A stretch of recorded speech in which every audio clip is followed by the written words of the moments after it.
What's happening, everyone? Today, we're here with David again, gracing us with his presence. Yep. How you been, David? I've been good, man. Just I think this whole weather change, I don't know, it's kind of been like the way it's been I've been reacting to it. It's kind of like I wake up and I'm good, but like around the whole 3-4 o'clock, I feel like it's already 7-8 o'clock with getting dark and just the weather being colder. But other than that, I feel good. I mean, it's just like it's like we have this whole long summer, and then boom, it gets cold, and then it's raining, and then it's like it's getting darker, and it's like colder, cloudy, and I don't know. Just sometimes like this time of year, I'm just like, man, I just want to get in bed and just knock them out.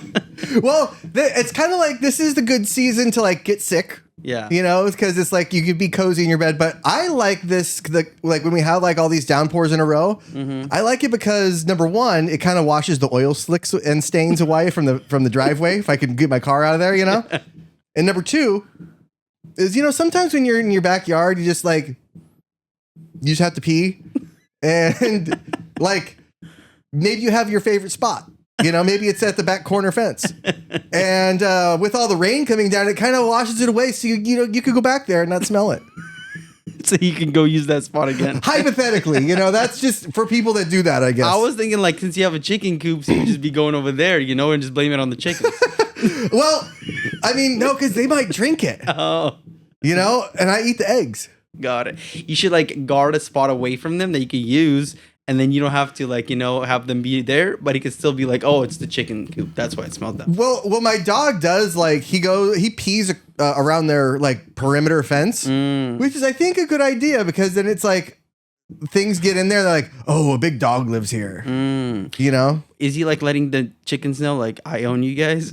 I'm not sure if it's like I'm your owner. I own you, or I'm protecting you. But it's like it's one or the other. Could be both. It could be like this is your line. That's what he's saying. Like you guys don't cross this line, you guys will be okay. It could be like when like the big Italian guy shows up and he's like, "You need some protection. It'll cost you $100 a day." I hate for something to happen in this place. You just look there like rolling over an egg to him. Payment. Well, our neighbor's dog, they have a little. I forget what kind of dog he is, but he's a little kind of dog. Yeah, not the yappy kind, but like the little kind. And so he has picked his favorite chicken, and he'll just sit on the other side of the fence, and the chicken will be right there with him, and he'll just like whine to her. What's up with that? Is it like some kind of like grief hotline? Is there trouble at home for the little dog? Yeah, it's like a chicken therapist. Yeah, yeah. But they actually like a lot of them. So we have ones that are really old and that are like stopping producing eggs, and we have ones that are really young that are like ramping up. Get it? No, because they still are useful. They still eat all the bugs, and I hate bugs. And they still like fertilize and stuff. So because we collect it and yeah. Do you guys let them out in the backyard? Oh yeah, every once in a while, especially after it rains, they love it. But we have to do it at certain times because if we do it after we've like planted seeds and like the plants haven't like had a chance to like take over, they'll just uproot everything. They don't give a fuck. Do you guys have a lot of chickens? 11. Okay. Yeah. Do you guys let any of them hatch, or are those all of the ones you guys bought? We tried. So we had one chicken that was broody, and what that is it's like, I guess you could kind of look at it as like a chicken period. Yeah. But they, they will stay in their coop for basically forever until they can like lay an egg or, it's hormonal. So sometimes it has to do with temperature. Sometimes it has to do with time or whatever, but they'll just sit in there and they won't really eat, and they'll sit there because they think that they're incubating an egg. So what we did was we got some fertilized eggs from the like the feed store, and we like slipped them under there, pull up the booty and slip them under. And she was laying on them. She was incubating them. I think 2 of them, I think we did 4, but 2 of them didn't take. And one of them, the thing stopped growing in there. So it was not a viable egg anymore. But one of them was still growing. And then she got up to go eat or get water or something, and another chicken went in there and stomped on him. That's fucked up. That's fucked up. I saw a video the other day on Instagram where there's like a giraffe that was like born or something like that, and the mom was just stomping on it. And my wife's like, "What are you watching?" I was like, "Natural selection." I was like, "I don't know." Like the giraffe was born. Like, "You don't look like you're mine." And just Jesus, you're ugly as hell. It's like, why didn't you stomp on the small giraffe? But I mean, like, you don't know. I mean, something happened. Like maybe she didn't want him. Maybe you should be like, "Oh, look at that boy's ears." God. Reminds him of the father, just stomps on him because of that. That boy's ugly. Try again. Ooh, I thought that was the afterbirth. It's like, I don't know, like some things like that happen and it's sad. But I mean, I was thinking like, let's say you had some eggs and then they're fertile, like you would put them under like a heat lamp or something. Well, that's how you kind of tell is you shine a light and you can see in there. Yeah, it's called there's a word for it's called candling the eggs. Because people used to do it like with a candle in the back, because you can see kind of through it. And that's how you can tell that it's still a viable egg. Yeah. But it was too hard. And I think, we just ended up getting 7 chicks. Yeah. And their cat got one of them. So, but now it's like, now there's no way a regular house cat could take a chicken at this point. My dog won't even go in there. Because they gang up on him, They'll attack him? Well, they have like kind of an understanding because when they first met, he like rushed towards him because he's a bird dog, and he's like, "Oh, bird, I'm going to shake it." So he went and like tried to chase this one chicken around and it went back to all the other chickens and they started like pecking him, and so he knows that that's not really worth it. There's toys that he can do and like have and he could play with the kids and he could play fetch, but with those chickens, it's best to leave them alone. Yeah. And when we let them out, they shit everywhere too, So right now is the best time because the rain will wash it away. And if it washes the shit into like the dirt, it's just better dirt, Yeah. So. Do you guys have lawn? Like, do you guys like take care of the lawn or you guys just have like whatever growing? Yeah, we've got a lawn back there, but it's, it's just it's grass. Yeah. I wouldn't call it a lawn necessarily. It's grass and it's just where the dog shits. Yeah. That's just what it is. That's just what it's for. We have the little playground for the kids that they used, but and they don't really anymore, but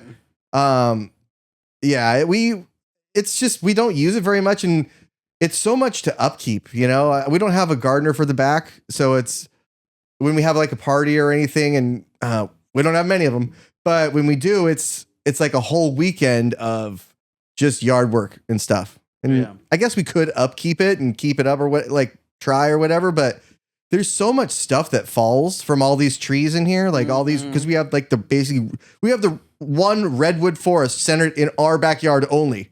If you look at any of these houses, it's like, look at that forest. That's all my backyard. And so there's that and those palm trees and the palm fronds are constantly blowing in. Yeah. So it's better to just clean it all up at once. Otherwise, you're just going to constantly be killing yourself over it, I have the one redwood in the back. And then so that will just like when the winds pass by, it's all mess in the backyard. And I'll just rake it into one spot and then I'll just get the lawnmower and I'll just pick it up and then drop it on it. And I would just I just like mulch it. Yeah, I can mulch it. Well, do you have like a drip system hooked to the redwood? Nope. Or do you guys water it regularly? Nope.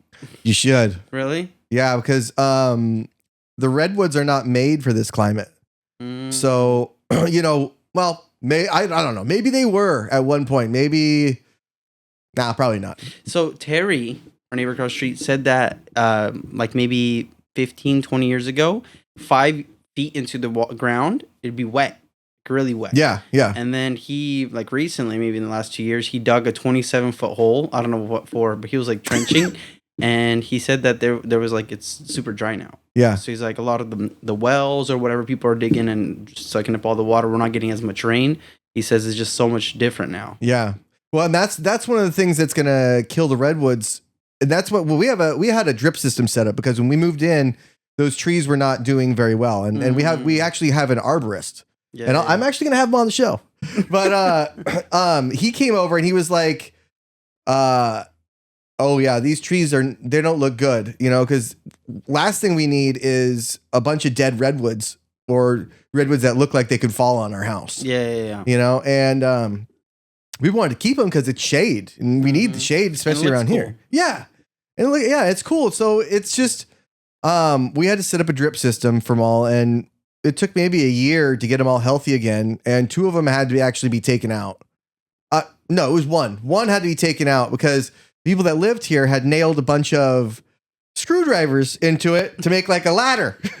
So, as if like kids need an easy way to get up a huge redwood. But, that one was bad. So we had Smud came over and cut it down for us and segmented it because it was so high that it was going to hit the power lines. So, and they also cut our really tall palm tree, which was also going to hit the power lines. And when it got windy, that thing was scary, because it's like, it's doing that, like, no thanks. But power lines are pretty close. Mm-hmm. Okay. Yeah. Can you hear them? If you go out there, yeah, and it's raining, you could hear that buzz. One time we were having a birthday party in the back. Yeah. And we don't have Mylar balloons for this reason. And if we do, they stay inside. But there was a house down there that was having a party, and they had released some Mylar balloons, and one of them hit the wires, and like you could see it and you could hear it, and it was on fire on there. So we had to call the fire department, and they're like, okay, well, we'll send somebody out. Just some dude came out and looked at it and watched it burn up, and he left. I guess they don't really try to put those out. What are you really going to do? Yeah. You're not going to climb up there. Sure. No. You're not going to have like the helicopter come. You've seen those, right? Yeah. Where they do it on the San Mateo Bridge, the helicopter work. Yep. That is some balls. What's interesting is somebody told me this. I'm not sure if this is true or not. You could like throw a battery source into the field, or like, what I'm saying, and it'll charge from the power lines. Oh, really? Yeah. So like, when some kind of battery source is next to those power lines, it can harness the energy, and then that's illegal though. You can't collect free energy, but you could put a battery out there, like those like not a solar battery, but like a kind of battery that could take a charge. And so, like a car battery?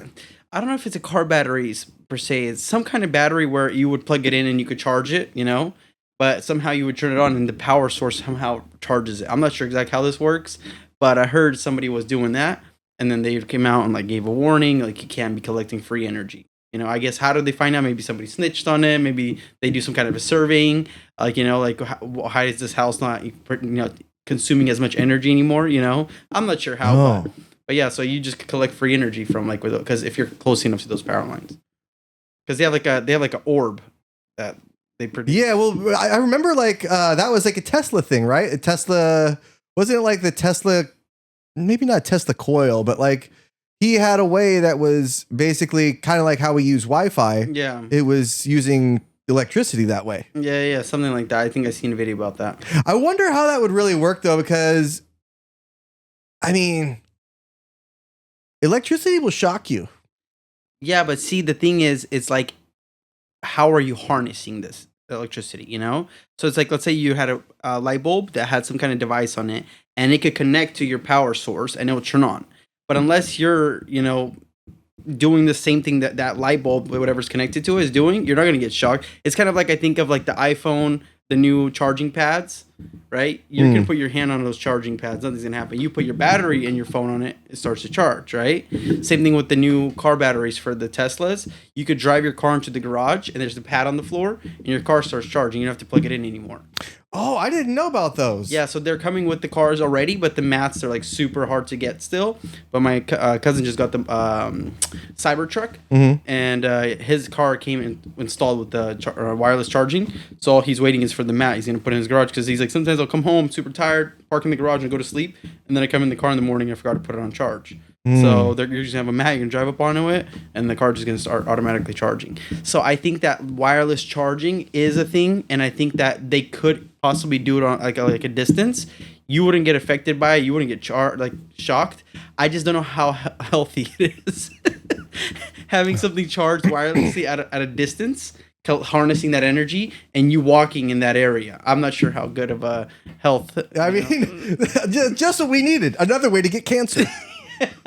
You know, my buddy's all like, dude, he's like, you're charging your electric Mach-E in the garage. He's like, you're sleeping above the car, and so it's getting energy, like charge from it. So like, there's some kind of charging force, and you're going on your garage charging those batteries. He's like, and you're sleeping above that. He's like, there's no, not enough tests done, to say if it's bad or not. He's like, I wouldn't think it's too healthy to be charging your car at night with you sleeping above it, Well, that because you're not really supposed to be charging batteries and then like go in there. There's supposed to be a vented area, And we've all heard the stories in auto shop of the guy that goes in AutoZone, he's charging batteries before they had any kind of ventilation, goes in there, opens the door, lights up a smoke, and the whole place goes off, right? Yeah. That actually happened in the San Mateo one by my old house. The whole side of it blew off. I was like, I always thought like, man, I really didn't think that happened. I thought it was just a story that my like auto shop teacher told me. Yeah. But to see it firsthand, I mean, damn. It's kind of like when they say don't sleep next to your phone while it's charging. Right? Yeah. They say keep it away from your head, whatever. Because and it's like if you have your Wi-Fi on and you're charging, it's like super bad. Even if it's not, it's bad to have by your head. Yeah. But even like on the manual, it says don't like when you're talking on your phone, they want you to hold it 2 inches away from your face. Mm-hmm. I just recently found that out. It's like in the owner's manual. Like you shouldn't be talking on your phone with it against your head. I try not to. That's you walked in and you saw me on speakerphone. I was like, I try not to unless it's like I'm talking about Christmas presents or I'm talking shit about somebody when they're right there, As close as possible. Yeah. Whispering. Why is he whispering over there? You should see this guy. Yeah, he walks in here, thinks he owns the place. His mouth sucking in air like a dying fish. That mouth breathing over there. No, but what's interesting is every single time I think about new technology coming out, it's like, it's so new and so fresh that you can't really tell what are the repercussions that come with it. It's kind of like when they started putting up the 5G towers. Yeah. Those people that are like, crazy about them and they'd break them and burn them down. And they'd be like, oh, these are going to, cause us all to have brain cancer with all these radio waves, Mm-hmm. And for a second, you're all like, maybe they're onto something, because it's all so new, And so I'm not 100% on board with them. I'm all for technology and moving forward. But at the same time, you start thinking about like a lot of stuff wasn't tested prior to like things happening. And so I always think about like, new phones coming out, new cars, anything that's new, there's like the new, what is it called? Earphones. You don't put them in your ear. They're called like bone speakers or something like that. They just go against your head and it sends a signal to your ears and you hear the sound. Oh yeah. I have heard about that. That's kind of weird because it's like, at that point, you're not really using your ear muscles, right? Like those, all your ear, whatever the hell's in there, you're not using it, right? And if you don't, like if you don't work out, like you lose muscle, and then if you don't start listening, like if you're starting to get your audio signals through a different way other than your ears, then that's obviously going to atrophy a little bit, right? I would think. What's interesting to me is like I heard that people who are deaf their whole lives, they can start doing something like that, or they can start hearing. Yeah, like to their Well, that's the kind of thing that technology should be used for. Yeah, it shouldn't be like it shouldn't be for me or you. Yeah, it shouldn't be. And like the what's that Elon thing that he's got for the people that can't walk? Neuralink, yeah. That shouldn't be for me or you to make us into superhumans. Yeah. It should be for people that were paralyzed. Like they once could walk, or maybe they couldn't walk or whatever, but get them up to speed, like blind. People who are blind, they like can put the Neuralink and then like they turn on other receptors and their eyes start working. Yeah. That's what it needs to be used for. And like we tend to invent and create things because we can, not because we should, But think about it this way. People who have everything that they could ever want, their heart could desire, what else can you offer them? Power. Yeah. And not only power, something that nobody else can afford or have. So if you can provide them with some way to telepathically talk to one another, if you could provide something where, you know, you could get your strength back, you know, you're in your 70s and you can't lift as much, you put Neuralink and then like kind of like something happens where they put like another like you know, robotic something, and that like with your Neuralink you can activate it and you can pick heavy stuff up, you know, kind of like Iron Man or something. Oh yeah, I've seen those kind of like those the exoskeletons that they have. Yeah. So what I'm saying is like, imagine like you're so wealthy and you have everything in this life. What it's going to cost you to go and get this done so you can be superhuman, like you were saying? That's something that I think people are looking forward to. Like, I was just thinking about Christmas this year, and I'm not really asking for anything. Like, you know, I don't really need anything. I have everything I need, like, as like a regular person, and then I have stuff that are already above a regular person, right? Let's say like an extra car that I might not need, or the RV that I need to sell. But you still, man, we tried to get that sold the last episode you were on. The thing is, I haven't posted it because I was getting still little things done to it, and then I got the screen put in for the navigation, Apple CarPlay, stuff like that, and then the rear view camera stopped working. And for like a big thing like that, you want the camera to work. Yeah. So we figured out it was one of the analog plugins. We fixed it, and now you just have to press a button, the camera turns on, and you reverse it, and it was fine. And then the other day I was backing out, and the analog would turn on when you put it in reverse, but it's in a different plug now, so it's not turning on the screen for the where it's plugged into. It's just turning on a blue screen now when it's reversed. But when you put it into park and you press the screen, now it turns on. You put it in reversing, and it's a blue screen. So little things that need to still be fixed on it if I want to sell it for top dollar. If I want to get rid of it, I could post it up tomorrow and it will be sold in one day. Yeah, you don't want to just... It's not like a loss that you have to cut. It's just space that your wife wants to use. Yeah. So it's not just the space. It's just like, for me, I think about like any investment you have. If you want to get full, you know, top dollar for it, you have to make sure you can put it up and the person who comes is going to test drive it and like everything about it, not start finding issues with it. Right, because every issue is something that they're going to try and knock off her price. I mean, we do that. I know I do that. Whenever I go to look for a car, it's like, this is scratched. It smells funky in here. It's a car for $500. No, but the thing is, it's interesting though. Is like with technology, like I was just looking at like all these little screens stuff I could get for the Sprinter, and ended up getting like a nice one. But there's still like things with the camera, because the wiring that I use for the camera that's in the back, that was the original camera, so in 2006. When I plugged it up, everything was fine. Maybe there's some problem with the wiring somewhere, you know? And then, no, it's fine, but something with the plug-in, there's an issue when you put it in reverse, maybe one of the sensors. So you start getting into other issues that were, you know, from 2006, from almost 20 years ago. But, yeah, man, I was just thinking about how, like, you know, where we're moving forward, where we are today. And, like, I'm excited for what's going to happen, but I'm also a little worried, you know? Because I'm not sure exactly what the future holds with all this new stuff, you know? Well, I mean, like, right now, it's kind of the scary thing is quantum computing with AI. Combined, those two are going to be total game changers, you know? And so as soon as somebody can figure out how to get all the power to the quantum computers, so nuclear reactors, which is something that is being brought back now, for Google to get their quantum computing done, is, you know, a bunch of new nuclear reactor plans, which I think they're the smaller modular ones, but right now we're right on the cusp of cold fusion, which is that's the game changer right there, is to where it's not going to blow up or anything, because fusion, that's the one you want. Fission, that's the one we have. And that's it's not to be like super scary or anything, because there was stuff that happened, but you know, it doesn't happen all the time. And if you think about it, like, I mean, yeah, a lot of people died from PG&E's electrical fires too. Yeah. You know, probably more than died at 3 Mile Island. Yeah. You know, and probably more that died at Chernobyl. You know, and but that gets such a bad rap because there's so many lobbies out here that are, you know, for what we have, because nobody's there's I don't know if there's any nuclear lobbyists, because there's no money in that right now. You know, it's just ideas that people have in the head that make sense. Yeah.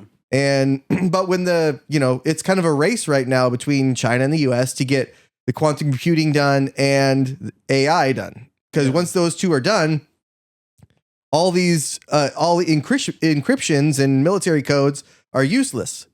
You know, you could get by them just like that. Yeah. What's interesting is I was just thinking about how Tesla is releasing the robots, right, and the self-driving cars, all that stuff. What is it? What are all these things missing? They're all missing a little, like, you know, extra brain capacity, you know? Missiles. Yeah.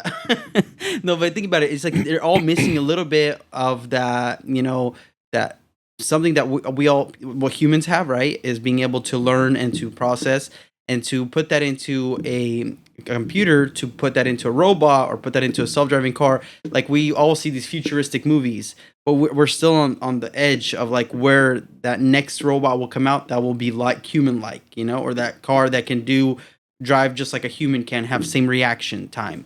So I think if they were to use the quantum computing and all that stuff, the AI, and were to combine it and put it into these things, it's a little scary at the same time too, because think about it, if a robot has the same brain capacity or even smarter than a human, at some point in time, the robot's going to want to take over, you know? Maybe and maybe not, you know, but it's weird that we think, because if it was maybe 20 or 30 years ago when we thought robots, right, we would think of like the maid from the Jetsons, or like C-3PO or R2-D2, where it's like, oh, it's a robot maid. It's these robots help the military out, where it's like, now our robots are basically like, they're sex robots that look like Scarlett Johansson, you know? And why did we go there? Why did we go there first? You know, and it's because people who are creating these are lonely. Well, did you see?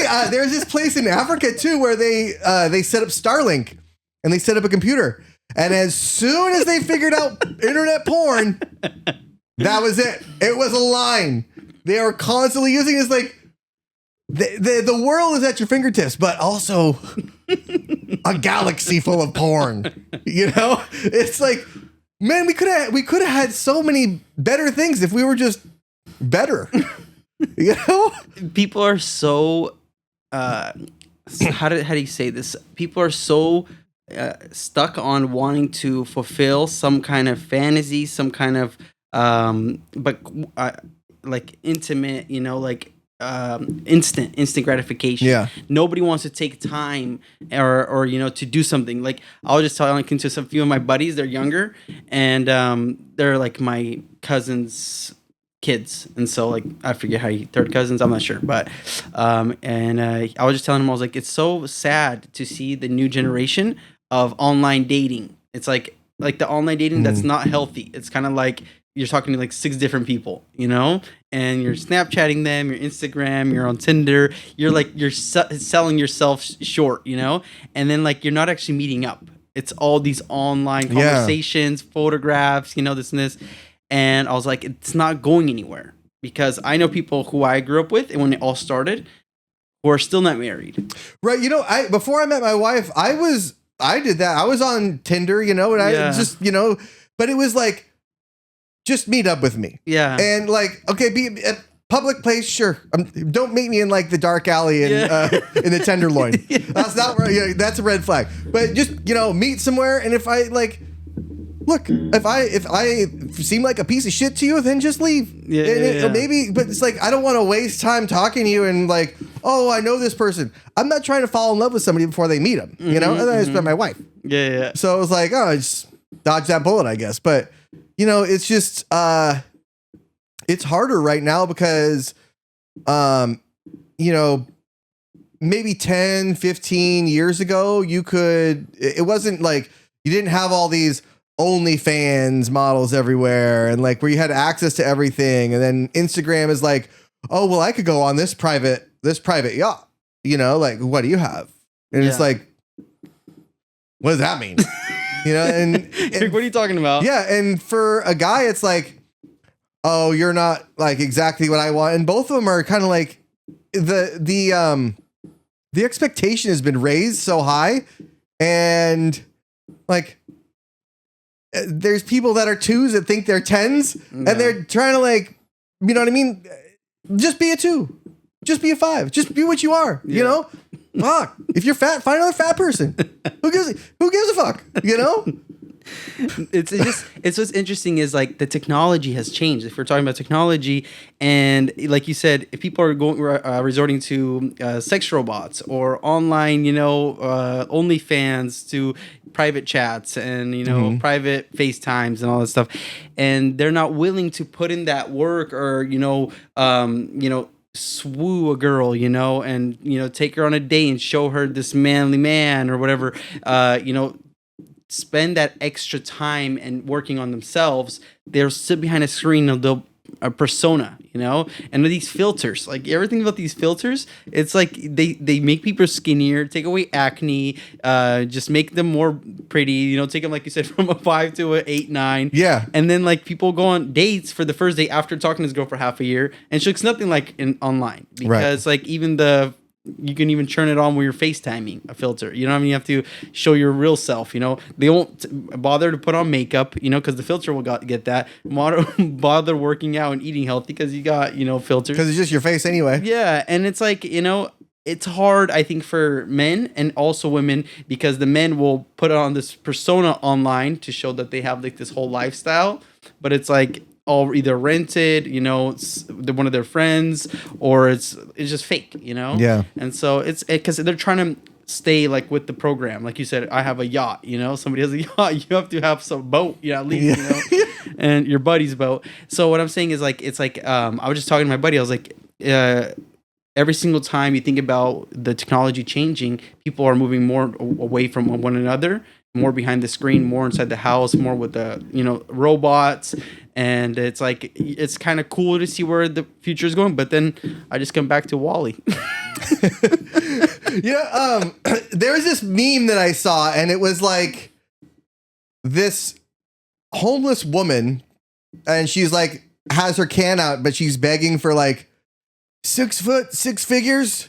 And like there's this dude that's walking by with like a sex doll. He's like, nope. And like, obviously the sex doll is like an 11 or whatever, and a regular girl, but it's like, that's kind of where we're headed. Like, the dudes are just going to go for the sex dolls, and the girls are going to be stuck with like, criteria, or whatever. But, and not only that, but like politics is separated men and women too recently. Yeah. And so now there's that, as if they needed something else, and we wonder why we have like a birth deficit. Well, that's why. I mean, in the old times, people would just get knocked up, and like you'd be 22 and have 3 kids already, and you just ate soup every day. And they had shoes that you made out of cloth or whatever, like you were just poor. But right now it's with everything amplified on the internet, nobody wants to appear that way. And so it's like, there's other people from other countries that come here with like a bunch of kids, and they just don't give a fuck about that. Yeah. But here we are like, oh, that doesn't look good. Like, oh, I'm worried about what other people think. Like, I'm going out and, it's just me and all these kids are going to think I'm some hoe or whatever, and it's weird. I mean, I'm glad that I kind of dodged that bullet early, but I have friends right now that are, divorced back in the dating scene. And it's like, I wouldn't wish that on anyone. Yeah, I have some friends who never got married and are still like, like in their 30s, and like some of them are approaching 40. And I look at them and I just wonder what is wrong, because like when I hang out with them, they seem like good people, and they are, but maybe they have high expectations. Maybe they think of themselves a little bit, higher than they should. Maybe the girls that, they're attracted to want somebody that's not them, want something else. They already have different expectations. And maybe like at a certain point, they will get married to somebody who is, has the same looks as them, or their expectations will come down, or the girl that's 18, 19 right now will be 25 and he'll be 40. I'm not sure, because there's like so many people that I've seen that got married and there's like a big age gap, but I'm just looking at all these things that are happening in the world. And I just see that, like you said, people are so worried about even like getting married and having kids because it's expensive. They're all like, oh, I don't even know if I want to get married and have a family because I have to pay for this and the wife and the kids. And it's not cheap, right? But there's more positives than the negatives of how much it costs. There's so many amazing things that I've experienced from getting married and having a child. And sometimes you just look at like, who cares what's going to go on with the world tomorrow, with how the technology will change, or what world war we're going to be in, or revolution.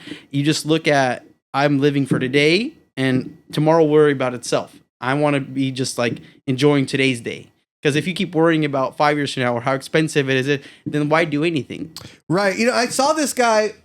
That's interesting because I saw this guy the other day, and he said, if I gave you $10 million, would you take it? So if I gave you $10 million, would you take it? Yeah. Yeah. Who wouldn't? Yeah. What if I told you that I give you $10 million, but you won't wake up tomorrow? No, thanks. Yeah. Right. Yeah. So then that day tomorrow is worth more than $10 million to you. Yep. So technically, like you should live that way. Yeah. Our lives seem like, oh, I have all this time, or, oh, when I retire. But people forget that today's day is more precious than anything. Today is the youngest you'll ever be. Some people forget that, like, in an hour you'll be older. In one day you'll be older than you were yesterday. So the youngest you will ever be is today. Thinking about how young you used to be or what happened in the past, it's nice to remember certain things. Reminisce. But today is an amazing day. Today, if you wake up and you're healthy, if you wake up and you have people around you who you love and love you, like those things are things that matter. And some people are so worried about where the world is going or what's happening in the government, and like the whole separation of like people with Republican, liberal, Democrat. And I think to myself, I'm like, what are you doing specifically today to change any of that? Like, are you literally doing anything? Like, does your voice even matter? If it doesn't, if you're not doing anything about it, then don't worry about it. Yeah. Go back to work, keep doing your thing, because regardless of what your outlook on is or who's in power, whatever, your life's not going to change that much. If you're not making over $1 million a year or millions and you're not in that tax bracket, it's not going to make a difference. If you can go and work harder, get a better degree, or start learning different things that you can do to make more money, to take care of, higher inflation, groceries and bills and rents and all that stuff, mortgage, then go do that. But if you're going to be looking at, or what if they change the tax code, or what if they do this, or what if gas is cheaper? Yeah, all those things are nice. But what you could do today is wake up, be grateful, and go do something that will help you get in the right direction to change your whole perspective and outlook from your standpoint, not everybody else's and what's going around you. Because I remember one of my buddies was like, man, he's all like, it doesn't really matter what the gas costs. He's all like, because all like, I fill up my car full tank every time. And he's all like, and I drive until the tank is at quarter and I go fill it up again. He's like, I don't look at how much the gas is because I understand that this is my transport vehicle and it gets me to work, gets me back home. And he's all like, if the car is the issue, like gas mileage, go get a car that gets better gas mileage. If you think that electric will be better, sell your gas car, go lease, rent, or buy an electric vehicle. There's cheap ones, like hybrid, half electric, like the Chevy Volt. And I just look at little things like that as today you have so much time that you can wake up and enjoy your day and do something to add 1% towards change for yourself, not like the whole world, right? But if you do that, then regardless of how the technology changes or anything, you'll be safe. Your family will be safe, right? But if you don't do anything for yourself or anything, and you start looking at the news and everything that bad is going on or technology's changing, but you don't do anything yourself, it's kind of like pointless. Because like sometimes I'll get on Instagram and there's people like posting stuff about war and government and things that are happening, inflation, and then that's it. There's no like, sign a petition here. There's going to be a meeting at the city center. This and this. These are the things that we can do as it's just a negative post. It's like, hey, here's this negative post. I hope you feel bad after this. I hope you feel as shitty as I do now. I found this post is horrible. I hope you like it. But I mean, that's true because like if you think about it, you think, oh, we're in our 30s, right? Mm-hmm. You can, so maybe we'll be around 20 years, 30 years, 40 years, 50 years, 60 years, more.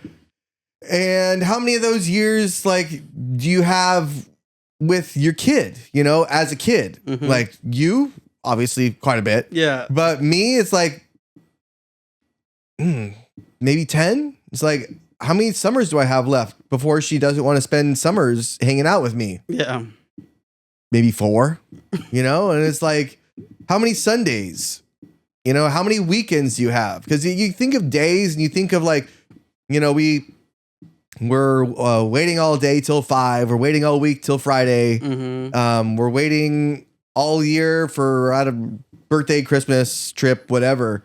And we're just constantly waiting and constantly looking forward, and we don't experience the moment, you know? And I don't think I always try to think back, but I didn't really take advantage and do it.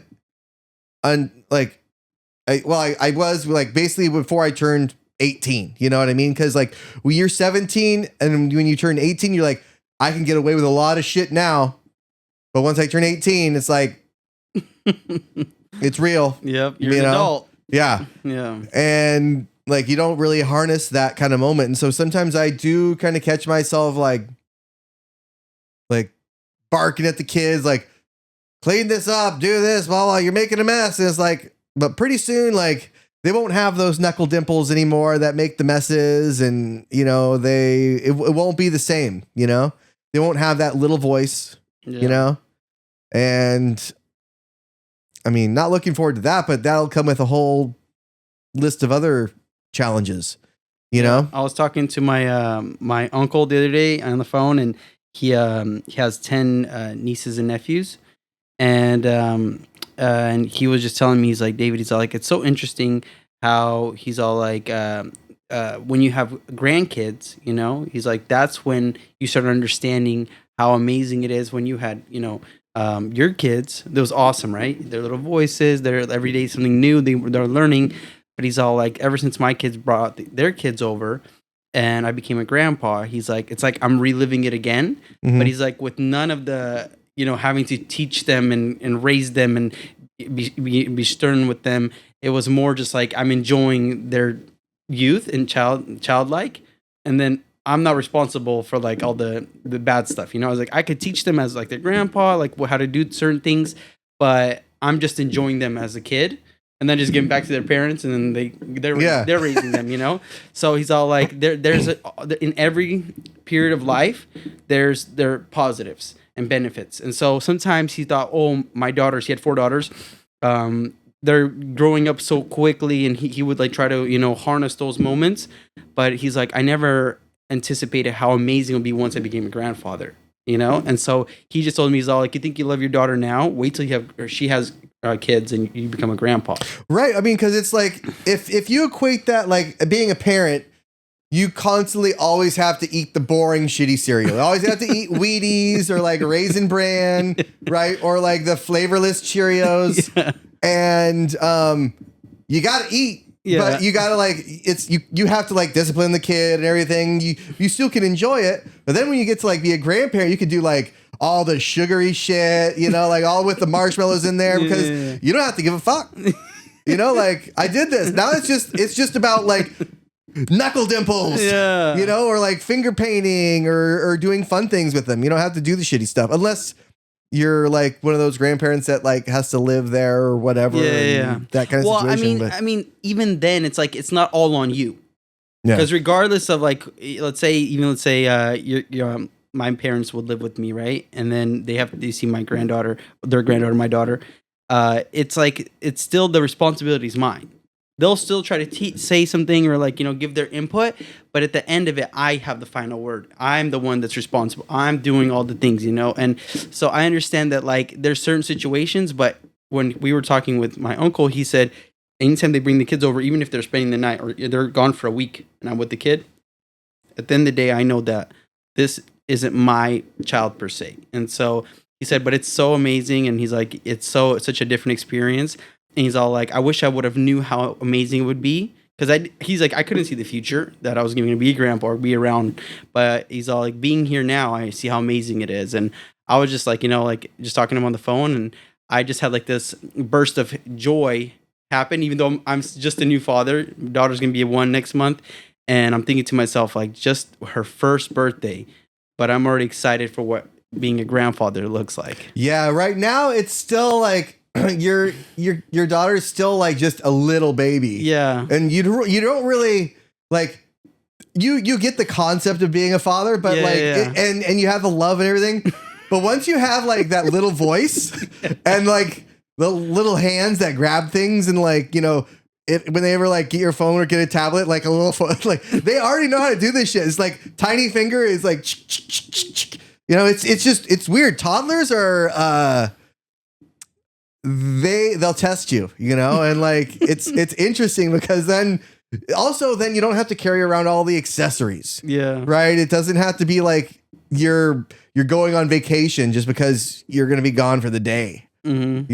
It's like, pack some in case you shit yourself and let's go. But you don't have to pack like the bottles and the formula and all the, all that stuff. It's a whole get up at our house. It's like a whole, 10 things you have to do. You have like, you have a bag that's bigger than the kid that you have to carry around. That's just basically like supplies for the kid. Yeah. And it's like, little puffs to eat in case she gets hungry, She has like two bottles, one for the water and one for the formula, and then she has a bag for the formula, and then the little cup that we split the formula in. So the little it's like a little spinny. It's like separated. Oh yeah. And then you have like a change of clothes just in case the shit gets all over the body. In case they shit their shirt. Yeah, because that happens. Yeah. And so and the funniest thing is, anytime we're leaving somewhere, she's fine. We get in the car, we just start the car, we start piping out, and she starts pooping. And every single time. And I'm like, dude, we just got in the car, and she's like, I'm like, not again, Milana. No, but it's such a joy just because it's like your life, it revolves around this baby. Sometimes I feel like we're not doing anything. We make sure the baby's fed. We make sure the baby's, well rested. Baby's not sick, and it's like your life stops and the baby's life starts. And then, like I said, maybe like you said, you were saying maybe like when the baby's like 4 or 5, like then it's kind of like the baby's life, not as much, but it's like she's like already growing up and not as much things need to go into her to just keep her, alive, Right. So I kind of like already like her own thing, Oh, when she's hungry, she'll let you know.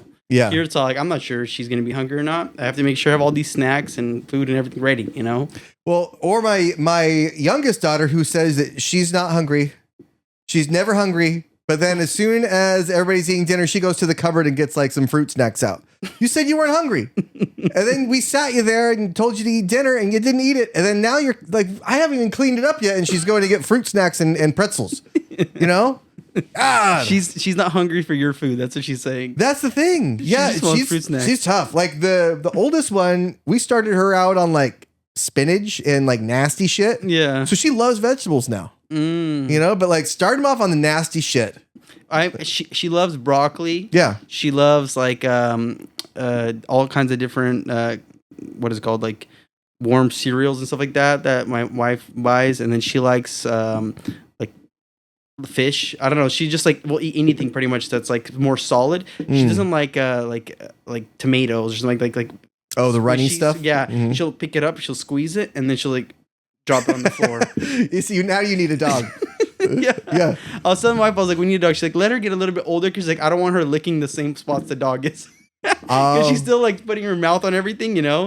And so she's all like, when she's a little bit older, maybe she's like, she's not walking yet, she's just getting up and like kind of holding us stuff and she's moving over. Well, as she starts walking, she's like, maybe we'll think about getting some small dog. She doesn't really like bigger dogs. She's scared of them. But maybe a small, like, I don't know what kind of dogs they're small, but not a Chihuahua, but like a smaller dog. A small dog gets hurt easier, with kids. And so like with my kids, we've always had labs, we had a German Shepherd once and that didn't turn out well. Yeah. So we got rid of, we only had her for 3 days. Right. Yeah. But, we, with the labs, it's like they can go over and like fall on the dog and he's pretty much okay with it. You know, when my oldest was like almost a toddler, she went and like bit the dog, and he was fine with that. You know, and just like they're fine with a lot of things. Big dogs are fine with a lot of stuff. Little dogs are less so. Yeah. So that's just the trade-off, you know. I feel like they get hurt more because they're such a small, you know, so small. So like yeah, they do. Biting them or like you know, it does more damage. Yeah. What you should do is just like have your wife introduced to Sanford. You know, I mean, he's not poisonous. He's fine. You know. The thing is, I think having her get bit by a bigger dog when she was younger, like more like a bulldog or something, that just kind of like still like sways her away from dogs. Yeah, that's too bad. Yeah, but you know, what's interesting is like anytime there's a mid-sized dog, you know, she'll be okay, you know, and then like she'll see me pet it, and then she'll come up and she'll like be around it. But if it's a small dog, she's cool with it. She'll pet it, she'll take it for a walk, whatever, you know. Just I think it's just the size of the dog. Like she was smaller, you know, so it might have not been as big of a dog at the time, but even now, she's just like big dogs. No, you know. Yeah, well, if it's a small dog and it bites you, you can always just throw it. Yeah. I had to do that the other day. I don't know if you heard, but Sanford was sitting out here. He was, you know, just sitting, and because I had to move this out for some reason. And so I was moving all the cars in the driveway. And so I moved my wife's car to the side. And there's this lady that walks these two little dogs. You've seen them. You've seen them. Yeah. So these two little shitty dogs on these retractable leashes. And she got close to my house, and Sanford was just sitting right there. The garage door was up, and he knows when I'm in the car and moving cars around, he sits there. And he sits tall so I can see him, but he doesn't move. And so he didn't move. Well, she let go of this little shitty dog, and it like walked across the street dragging its leash. It's a retractable leash, the shittiest ones. And it just comes right over and bites Sanford. And he's just sitting there. And he's like, ah, and he like, so then he like runs away from the dog. And I'm like, you know, the dog's still trying to bite him. This dog is like a quarter of his size. Like, if he wanted to, that'd be it for it, you know, but he didn't. So I'm trying to like get this little dog. And so I threw my keys at it, and I threw my shoulder out. So it's a good thing that that this neighbor, Steve, is a chiropractor. Yeah. I had him on after he fixed me. But then I can't find my keys, you know? I'm like, oh, so I grabbed this fucking dog, this little shitty dog, and I just tossed this dog. I'm like, don't ever fucking come here again, because you're lucky I'm like, your dog bit my dog. And it came into my garage to bite my dog. Yeah. You know, you're lucky that I don't make an example out of it. Because this shitty dog doesn't belong on the streets. Bite the dog? Yeah. What if I'm just going to bite your dog now. How about if I bite you? You know, and so dog gets out and just like barking at everybody. Yeah.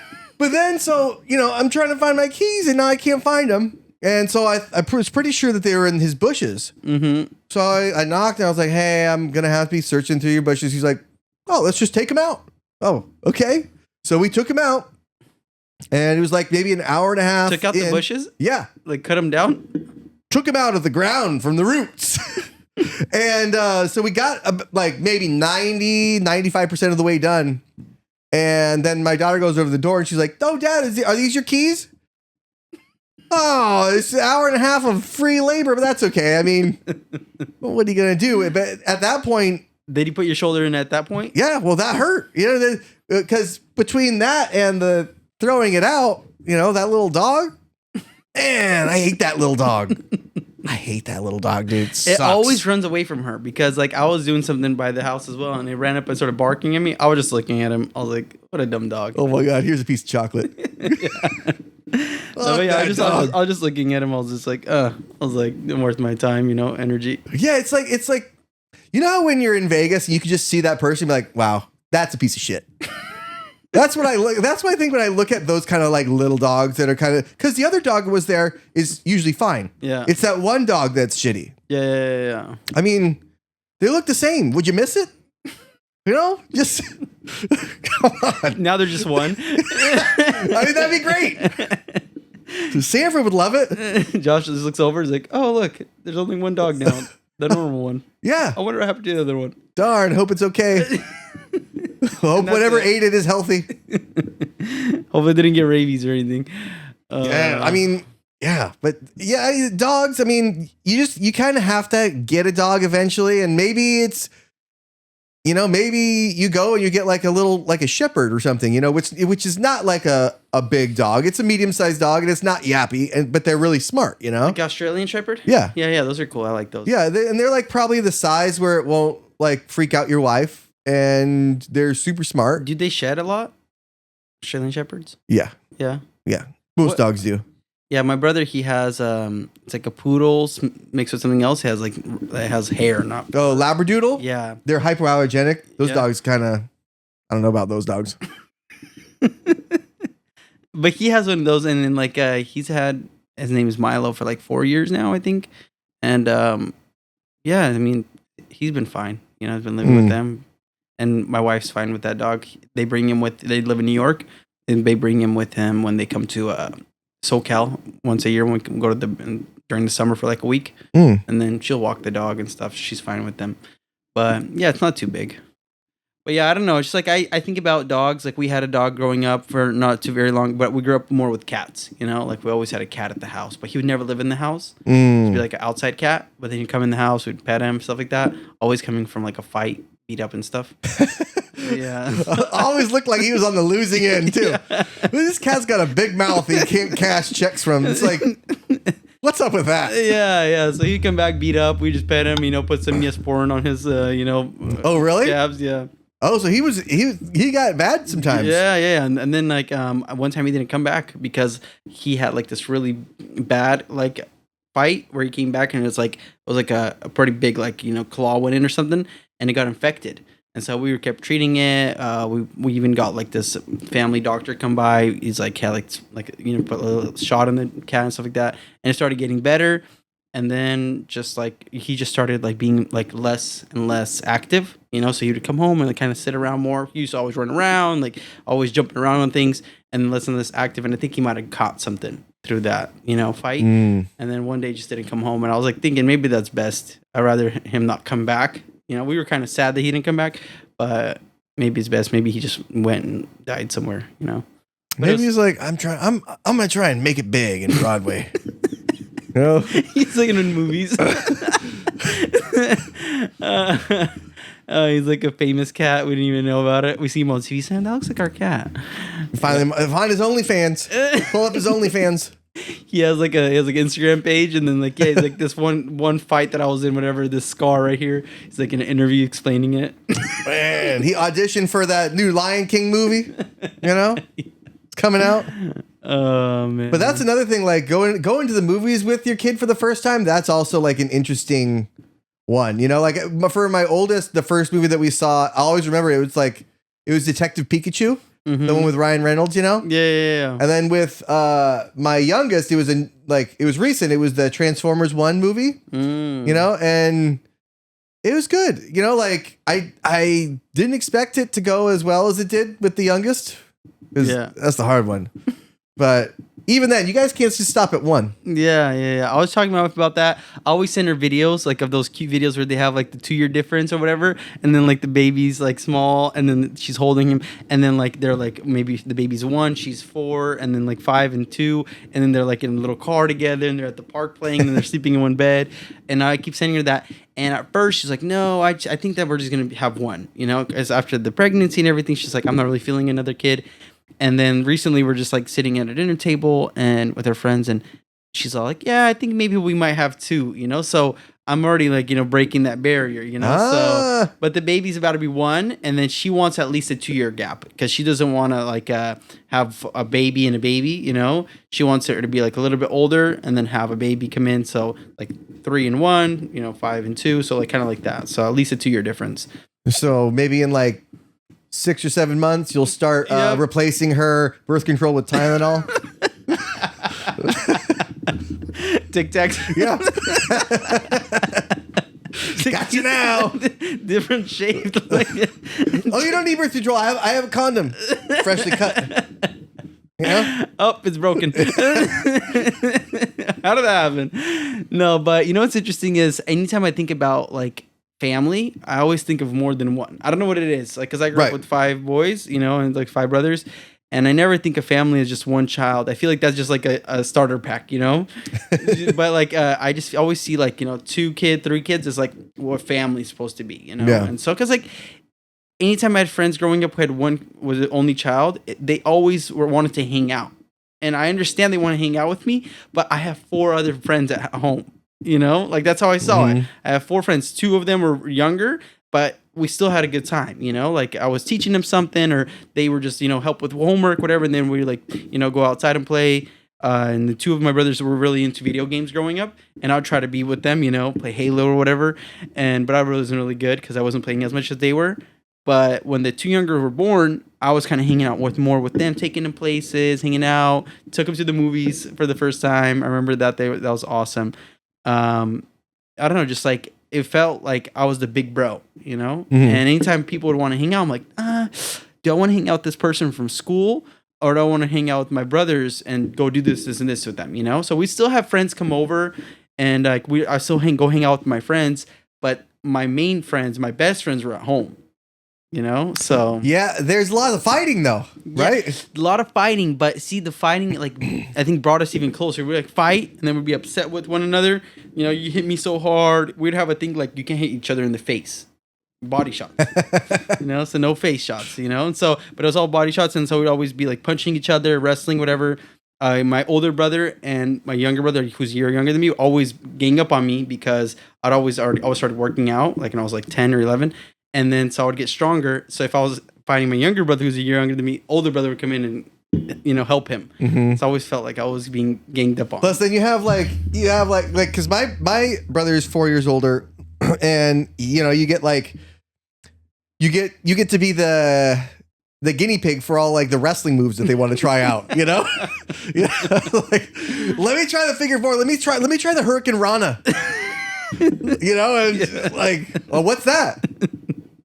Do you know what a pile driver is? Oh, what's that? No, it's interesting is we had this thing where we would I would take the younger bros, and I would lay down my back, pick up, like put my feet up. They would sit on my feet, and I would toss them across the room onto the couch. And so we put a bunch of pillows and everything, and then I would toss them across the room. And then one time, my younger brother James, he gets on my 2 feet, and I throw him, and I miscalculated, and he just went straight into the couch, like not like on top of the couch, and he broke his collarbone. Oh! And he like freaking out. I'm freaking out, and he's like, it hurts, whatever. And so I'm like, oh, don't tell Dad. Yeah. Hit me. I'll let you hit me in the face this time. And I'm freaking out because I'm 6 years older. So like I'm probably like 12, 13. Ooh. He's like 8 years old, and he's crying, whatever. So my dad comes home from work, and he falls asleep, so he's not really in pain. We take him over to the car. We put him in, I don't know, he's in a car seat already, but like booster, whatever. And then he's like sitting there, and then he starts crying when he wakes up because it's from the pain, And so we take him to the hospital. They put like a back brace on him. I'll never forget. I remember just like I felt like I broke him. Like I was like a toy, that parents give you, and I broke it. And like I remember just like talking to him. Do you remember that? He's like, bro. I was like, how could I forget? But I was like, I'm sorry. God, yeah. Well, I would think that like you may have overshot it, and you would need to start replacing drywall. No, no, because we had a garage game room, so my parents converted the garage into a game room. So it was just like carpet, like they put up a wall. It was 3-car garage. They made it in 2-car, and then there was like walls. There was insulation, AC. Pretty much, it was like really nice game room.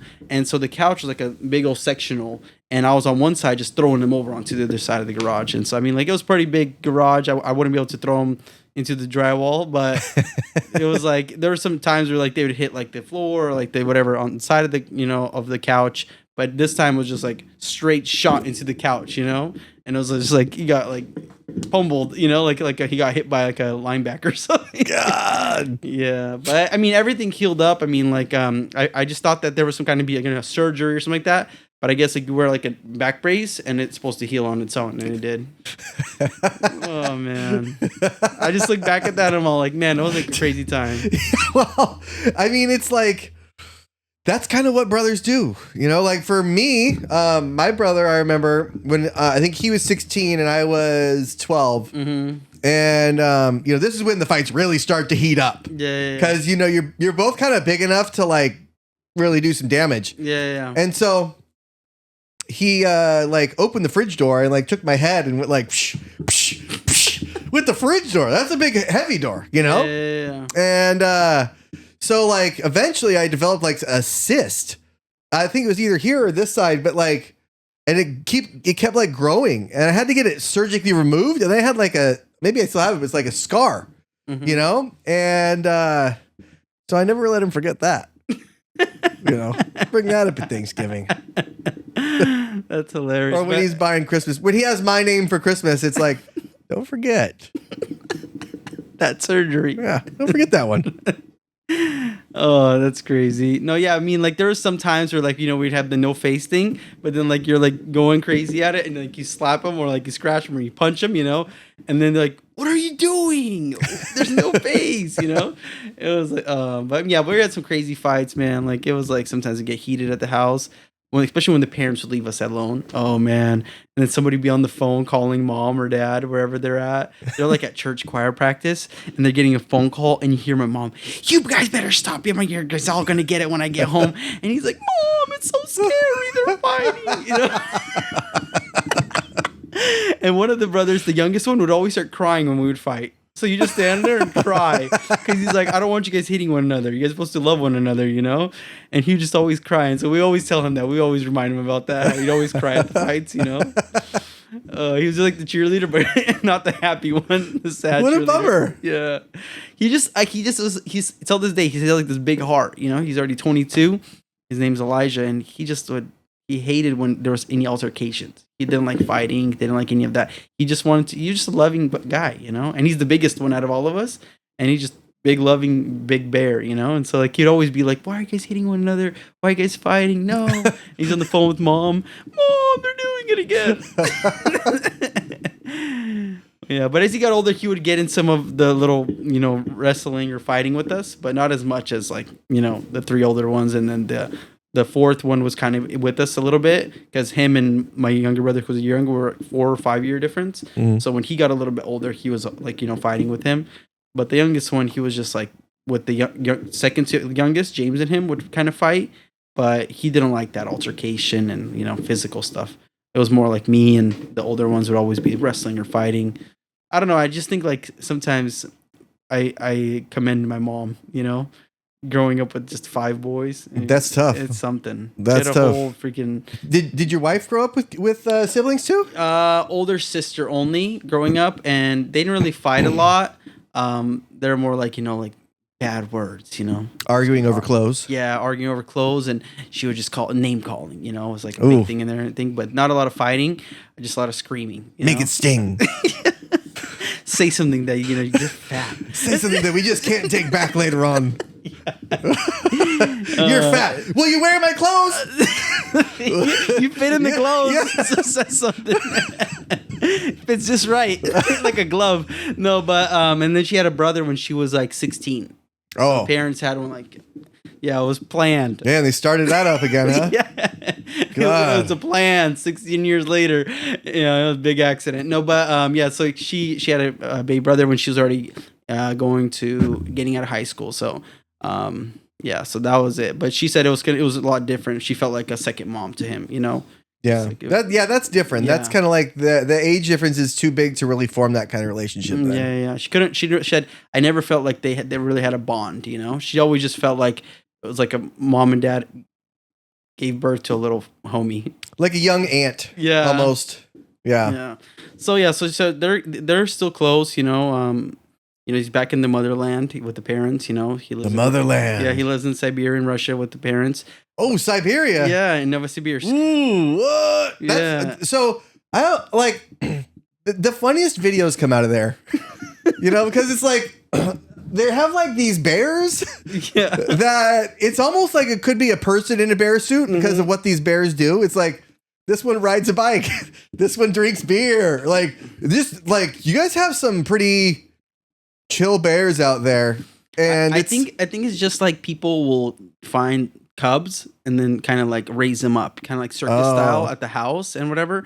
I don't think it's like more like just wild bears that will be chill like that, you know? Yeah, because we don't do that out here. Yeah. If you've noticed. Yeah, so there's like videos online where they'll have like a house bear, or Yeah. be like walks in, he like cracks a beer, and then he puts his hand around him. They're both like looking out the window with him, you know. It's like, what is going on? What is this? Or like what is his name? Nurmagomedov, you know, the UFC fighter. Oh, Khabib, yeah. Yeah, his dad made him wrestle a bear growing up, you know, a little cub. But where did they find that cub? You know, it was like one of their buddies probably had like a bear that had a baby and brought him over to wrestle his son. You know, I mean, the cubs still got claws and teeth, right? And they're sharper when they're little, right? Yeah, I mean, and they can't control them as much, you know, so it's kind of scary. Imagine them just like scratches them on accident and just takes the head off, you know. But yeah, so but it's interesting, like just like in general, like having kids, it puts a perspective on the things that you're like. Your parents didn't know anything growing up, kind of like I know I'm smarter than you, like, and I'm more tech savvy and stuff like that with the parents. And then now that I'm with dad, and like I know that my daughter's still not old enough to like talk back or anything like that yet, but I could imagine that like let's say 5, 6, 10 years from now, my daughter will say something like, "Oh, you know what you're talking about," you know, and I think to myself like, "What? You know, like I've been here the whole time. You just came, like 10 years ago." I've seen everything. Until she starts talking about the skibbity toilet and shit like that. And, and so, because that's what my youngest is doing. That she's like saying those kind of things. And it's like, oh man, this is real. They really are talking about this. They really do sound like that. God. I mean, it is what it is. Yeah, it's like they'll always be like slang or the new thing, that's what's cool or hip, but at the same time, I understand that like, if you've been alive and you've been a part of whatever's been going on, you still understand the whole picture, better than any child that possibly can, I mean, there's children that are a lot, further ahead and grew up and like, maybe like, they have a higher IQ and they took on things and they see the world in a different way. But those are like, dime a dozen, and so I don't know. I just think it to myself, like, it's interesting being a parent and seeing how everything works. Cause like just growing up with my 2 younger brothers, I was, 6 years older and 8 years older than the other one. And I was like the second dad, taking him places, musical recitals, school, helping him with the school project, whatever it was, I was being, I was put in a position where, I was giving the responsibility. And I thought, like this is what all older brothers do. All older brothers, help their brothers buy a car, the first car. And then like find out that's not normal, Shit, really? Yeah. Oh shit, all I got was assistant in a removal operation. Yeah. But see, I just think to myself, like those kind of things I did. And then now I think like, oh, now that I get to be a dad, I just get to do them all over again. But now it's not just a brother, it's my own child, So yeah. I want to have a son, of course. I mean, I don't know. I just think that'd be cool. I don't know. I mean, like having a daughter is awesome. And if I have a second daughter, cool, and I say I don't have a son, but just having 2 younger brothers that I was helping with whatever, and I just see them like copy me in certain ways, like the way they were getting dressed or, what kind of music they were listening to or, just like following my ways, that I was working on the car. They're like, oh, what are you doing? Like, well, how does that work? Or till this day, like, oh, dude, I got to change my brakes. What are this and this? I'll send them a YouTube video, but I was like, if you need more help than that, like, let's get it done together. Yeah. But it's just cool being in that position and being able to have a title, Right. Like I was talking to my cousin the other day and he just had a daughter as well. He's a little older than me. But I guess they didn't have kids as right away. And we were just talking about how cool it is to have the title dad, like not everybody gets that title in their lifetime, Yeah, that's true. And so like being able to be like, hey, I'm a dad, I sometimes forget. I just come home, oh, my wife, and then there's like a baby just crawling around. I'm like, oh, somebody's baby's here. Yeah, but so right now that's the thing though. You still have that kind of, that never happens to me. Yeah. Like, I always know it's like, oh shit, is it 12 yet? Oh my God. Oh, is it Wednesday? Oh my God, I got to pick her up at noon today. Yeah. I can pick her up at 2. I think I can pick the other one up at 5. And so it's like, it's constant right now because it's like they actually have to be moved around and things like that. Your wife is just home with her, right? Yeah, so my wife's at home with her. We do have a sitter that comes 3 times a week. And so she'll be able to leave the house to go do like grocery shopping or go to the gym or, help me with my business with, just like photoing parts and stuff. So we still have a sitter come because if she's at home all week with her and all 7 days, she gets tired, like, day in and day out. Because like, let's say she had a job and we take her to daycare, but we don't have that. She's at home, works from home. And so, but yeah, most of the time she's at home with her. Yeah. Yeah. I mean, if you can, that's the way to go, wasn't going to work for either of us, but it's just, if you can do it, like that's the way to do it, but definitely have that other one. Yeah. I think the second will like put things into perspective, like, and my mom said one thing. She said, after the second one, she's like, I would be scared. Like, where are they? Because she's like, it'd be too quiet sometimes. That's what my mom told me the other day. Yeah. Because she's all like, as we'd be like quietly like playing or doing something or like, watching TV. And she's like, but when the first one was born, he wouldn't leave her side for 3 years. He was just like crawling next to her, holding her leg. Like if he wanted to play, he'd call her to play. And then maybe he was like 2.5. My mom said like, he was like sitting there playing with his car by himself, making car sounds. And they said they were like jumping for joy because that was like the first time he played by himself. Because he wanted always affection and attention, and just like he was like always wanted to be next to somebody. And then it's like when I was born, and then my other brother, like we started kind of like playing together, doing things together. It was like it got away from that, always wanting that, seeking that attention from mom and dad, So Right. she's like, if you guys want to be always that child that needs your attention and help me with this and I'm bored, or let's do something, or when are we going to do this, it's like, then just have one. But if you want to have where they're going to be playing together, and yeah, there's going to be fights, yeah, they're going to be like screaming and all that stuff, but for the most part it's going to be like they're kind of be doing their own thing rather than always being in your Yeah, a lot of screaming. Yeah. There, you're gonna want to have that other kid. Yeah. You just are, and like for us, our kids are kind of far apart. They're 5 years apart. Yeah. So that's like they're in different stages, but they still play together. And like the little one looks up to her big sister and everything like that. So it's a nice little. And plus, if they decide to go to college, then I'm only paying 8 years straight instead of 2 years, then 2 years double, and then 2 years kind of thing, Yeah. So you got to think about that too. But by then, college will either be free or obsolete. I heard about the whole online colleges now that are like super cheap and you can still get the same credentials and stuff.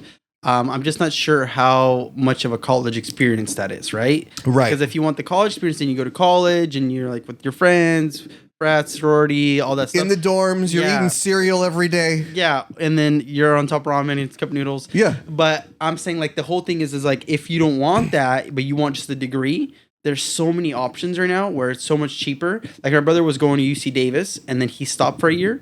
And then he went and started working. He got his EMT and he's EMT now, but he wants to go finish for nursing. So he found this program right now online that's like 3 times cheaper than going back to UC Davis because his like scholarship ended because he had like a free ride. He should probably finish then, but that's besides the point. The main thing is like he saying like online schooling, there's so many options now and there's so much competition. So they'll be like dropping their prices all the time, for you to go with them. They'll have online professors, pretty much the whole shebang, and it's just interesting how like you can choose whatever path you would take to get a degree, and just with the like technology just moving forward. The world of online anything kind of changed with COVID, right? Mm-hmm. Like the world of online dating changed with COVID. The world of online school changed with COVID. And the thing about that is, you had these kids going to like, I don't know, UC Davis or like Sac State or Chico or Berkeley or wherever. And they still had to pay even though it was online school for that time. It's like, you're not getting the full experience at all. So it shouldn't be the same price, like that was ridiculous. The people that were like in their ages maybe 17 to 19 or maybe 16 to 19 during COVID, I feel the worst for them because they missed out on everything. Like that part of your life is probably one of the most important parts. Yeah, my brother, he was a junior when it started, and the whole senior year was COVID. That's And terrible. So they walked with masks on and like in the school parking lot. With like At least they walked though. Yeah, but like it was so sad because like senior sunrise, like all these like the prom, all these little things that he didn't get experience, even though he had those first 2.5 years of freshman, sophomore, and then beginning of junior year. All these things that they were building up confidence and like some kind of relationships, a girl that he was looking at, whatever, right? And then boom, COVID happens, and then boom, a year and a half of their life just in an instant from home, and so yeah, I feel the most for him too, because like my brother, the second youngest was in UC Davis, and then the online stuff started, and kind of I think that's where he kind of got swayed away from like the partying, not even the party, the school, because he was living at UC Davis in like the apartments, and that was cool. But then boom, like he was COVID, it was more from home, and he was not as excited for school anymore. Like he could have finished, he got his associates, but he needed a little bit more for his bachelor's, and he just like went to work somewhere, and then he became like a manager at like this pizza place, and then he went like after like COVID ended, he went and got his EMT. Now he's an EMT, and now he's finally at 24 deciding to go back and finish up, with the medical stuff. But it's just like COVID really pushed jobs and school and all these things online, life, and life online, and so like you're saying, even dating, to where it's like you could only see the eyes. Yeah, that was when like people that had like good eyes, that was their time. Like people that had like, I don't know, lips that were too big or like plastic surgery mishaps or whatever. Yeah. Like that was their time. Their time is gone now. They're still wearing the mask. Yeah, well, only when they're in their car alone. Yeah, only when they're in their car alone. That's a different breed of person. They're different. They got broken by COVID. I always tell myself those are taxi drivers, like Ubers. Yeah. That's what I always tell myself. I'm like, oh, that's probably an Uber driver. He's just wearing a mask. He's driving to pick up a client or something. That's how I calm myself down, that there's not a crazy person in the driver's seat. Yeah, still though. I mean, what if you just rolled the windows down? Then there's like, doesn't the disease go out the window? I don't know. I think he thinks the disease is going to come inside. He probably has a ventilating it's recirculating, so he doesn't get any outside air in there. Man. Like people got really creative then too, right? Like there were these people that would like, they had the face shield and the mask and the goggles, and it's like, wow. Hazmat suit. Yeah, man. Yeah, I saw this guy one time at Bel Air at like the Rayleighs in like a paint suit with one of those like big old masks for painting. Yeah. And I was like, well, dude, we moved up from Sacramento, or from San Mateo up here to Sacramento. Yeah. And they handled COVID two different ways. It was almost, yeah. I would like, you couldn't go anywhere without a mask in San Mateo. You couldn't, right? Yeah. It was like, because if you give somebody a little bit of authority over people, they'll run through it. Like, you don't have a mask on. You don't have a mask. When like we moved up here, and I had to do a bunch of the remodeling stuff, we kept having to make trips to Home Depot, and there's hell people like with no masks. And I'm like, oh, I could get away with it here. Well, I'm not going to wear one either. And so I took it off then, and it's like, I made sure to have it with me when I came home to make it look like I had it. I was wearing it, but like I wasn't, and it's just when I'm wearing sunglasses, it fogs up the sunglasses, and I'm always wearing my aviators. Yeah. So I know what I got. I got one of those like fabric ones, and I'd keep it on my neck. And I was walking into places that were like, like more on the edge with the masks. I just throw it over my nose, but then walking, I just throw it down. And on the plane, they were saying that they're not like, you have to have a certain N95 or whatever on the plane, or I forget whatever kind they wanted. I would throw the fabric one on, and then I would tell them like, yeah, this is a specific one I bought online that's airplane approved. Nobody knew anything better. Yeah, that's true. You could get away with some shit there. But and you remember like the vaccine passports? Yeah. That is something I hope never comes back.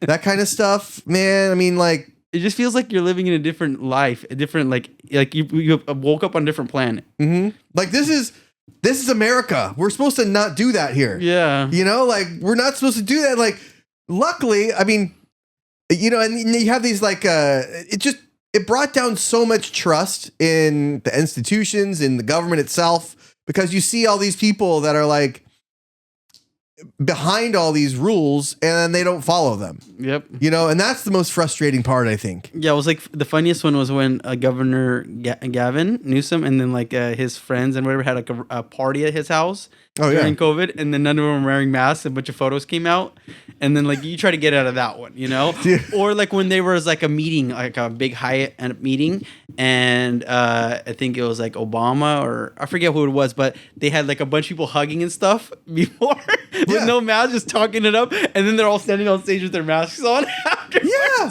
and you're like, this is all fake. What is this? And so now when it's like, but now when we have like these drones or whatever that are flying in New Jersey over people, and it's like, now nobody trusts what the government says. Like, oh, they're fine. Okay, well, if they're fine, then they're not going to shoot back at me, right? Yeah. So I see all these people shooting them, and it's like, I like that. Okay. Yeah, shoot them. That's what we do. We just shoot them down if we don't know. People are saying it's not ours. It's not anybody that's going to hurt you. Shoot them down. Yeah. Shoot them down and see what they are, you know? Yep. But now it's Analyze them. Yeah, but now you have all these AI like videos and everything that you don't really know what's real. Yep.